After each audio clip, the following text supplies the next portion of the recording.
Here comes the truth about the new anime Gacha Chaos Zero Nightmare. If you like card games and gacha games, this might be interesting for you.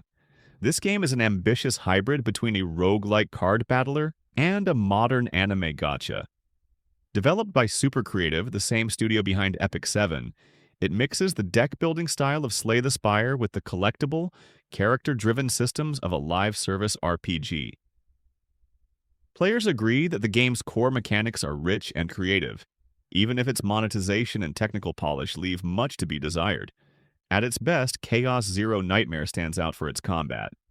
Every unit functions as both a character and a deck engine, with cards that can be modified, upgraded, or given epiphanies that completely alter their behavior.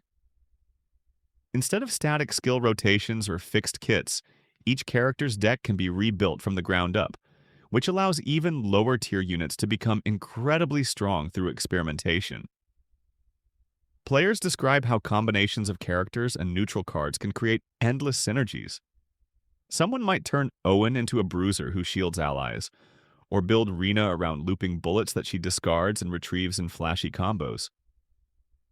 Veronica and Mika can form engines that draw and recycle cards, keeping entire teams alive through efficiency. Haru's powerful single-shot skills allow the satisfying, big-number moments, familiar to anyone who plays card games competitively. This flexibility means there's no universal best team, and the enjoyment comes from crafting a setup that feels broken because of ingenuity rather than luck or spending. The Endgame expands on this philosophy. The Zero system is a roguelike mode where players re-roll maps with random modifiers, facing tougher challenges for better rewards. It is addictive and replayable, compared by fans to Path of Exile's map system because it keeps the gameplay loop fresh. The expectation is that future modes like Dimensional Twilight will build on this system with higher difficulty and better rewards. So where most gachas are linear, this Chaos Zero Nightmare thrives on replaying and tinkering. That depth, however, comes with friction. The game launched with visible bugs, inconsistent localization, placeholder text, and frequent crashes. Players joked that some descriptions read like raw developer notes. Despite the technical problems, most early adopters were forgiving because the underlying game felt so unique. The developer has also earned goodwill for transparent communication, posting dev letters and roadmaps, and offering compensation when things go wrong. This openness contrasts with the silence many gacha studios maintain, giving players confidence that the rough edges will be smoothed out. Monetization divides opinions sharply. Some reviewers call the system stingy, pointing out that a 10 pull costs around $15 and that the rates mirror those of Hoyo-verse games, complete with a 50-50 pity system. There are no targeted banners or guaranteed 4-star selectors, which makes building synergistic teams harder. Compared with Slay the Spire, which can be bought outright for less than the cost of one pull, Chaos Zero Nightmare clearly demands a premium for being a live-service anime game. Yet many players insist it is not pay to win. Spending speeds up progress and grants cosmetics, but combat success depends far more on strategy than on raw power.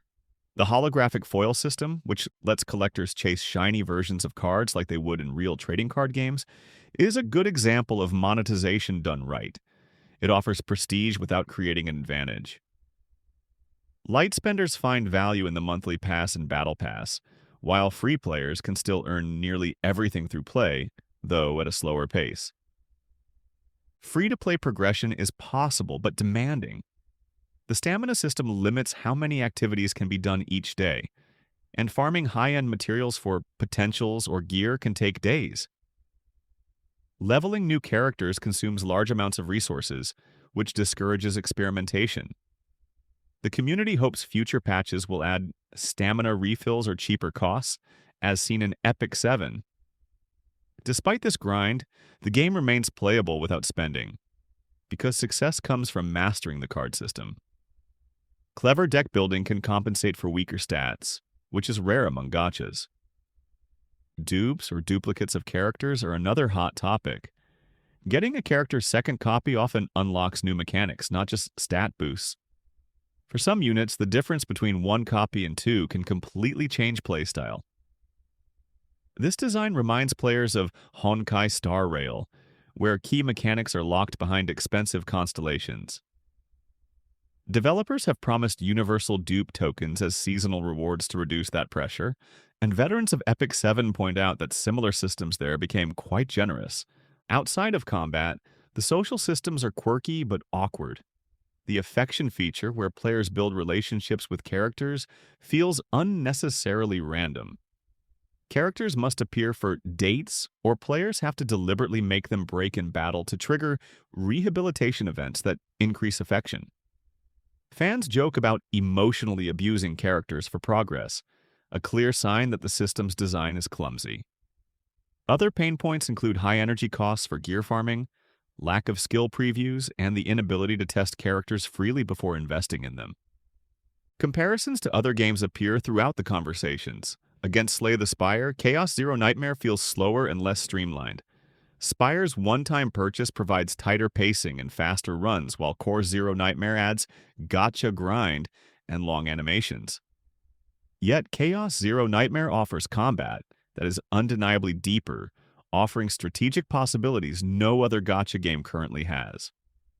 Compared to Honkai Star Rail or Zenless Zone Zero, it lacks polish and convenience but surpasses them in mechanical creativity.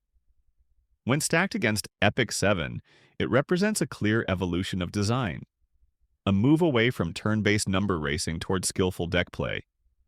And in contrast to Nikke, which depends on aesthetics and idle mechanics, Chaos Zero Nightmare is a game of planning and execution.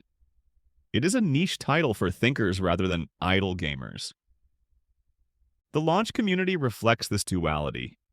Longtime gacha and card game players are hooked despite the issues.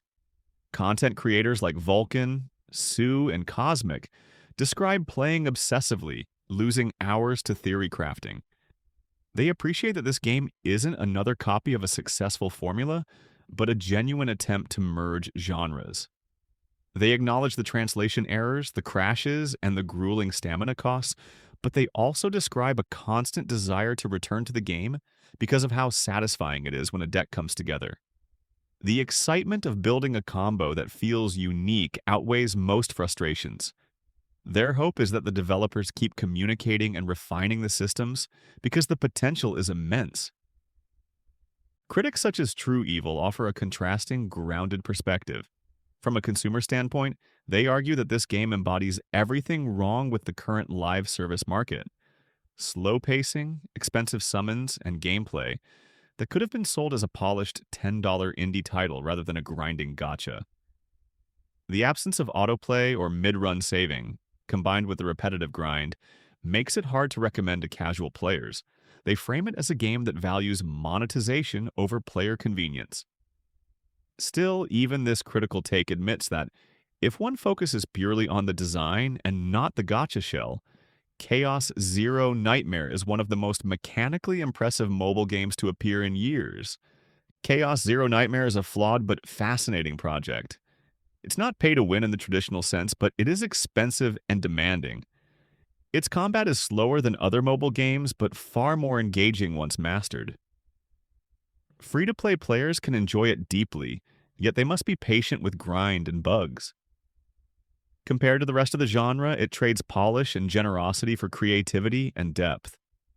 The result is a niche title that rewards strategy, experimentation, and persistence rather than spending power. What defines Chaos Zero Nightmare most is potential.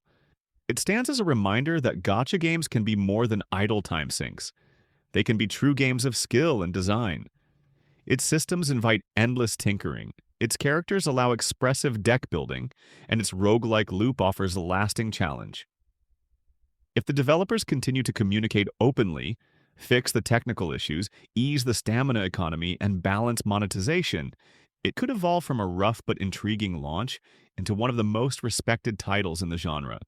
For now, it remains an odd hybrid, half visionary design experiment, half frustrating grind, a game that captivates and exhausts in equal measure but ultimately leaves players believing that something genuinely new is possible in the world of gacha.